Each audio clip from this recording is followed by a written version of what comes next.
încăpățânat, ca frunza în vânt s-a scuturat. Cine din noi e vinovat și cine ne-a înstrăinat? Eu numai cu tine am avut clipe senine.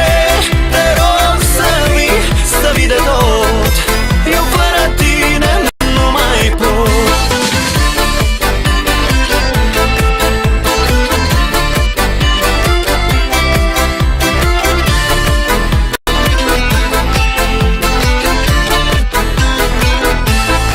Nu știu, iubito, ce să fac cu dorul meu, cum să mă împac, cum inima să-mi potolesc.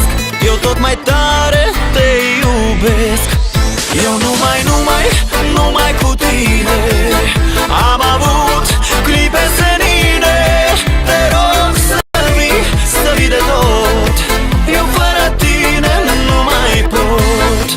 Eu numai cu tine am avut clipe senine. Te rog să vii de tot, eu fără tine nu mai pot. Eu sper că încă are rost să întoarcem clipa în care am fost, că într-un vis cel fericit în care cu drag noi ne-am iubit. Eu numai cu tine am avut clipe senine. Te rog să vii de tot, eu fără tine nu mai pot.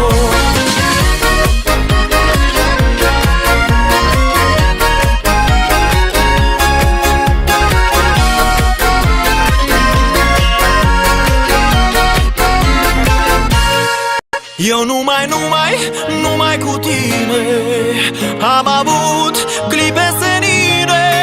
Te rog să vii de tot, eu fără tine nu mai pot. Eu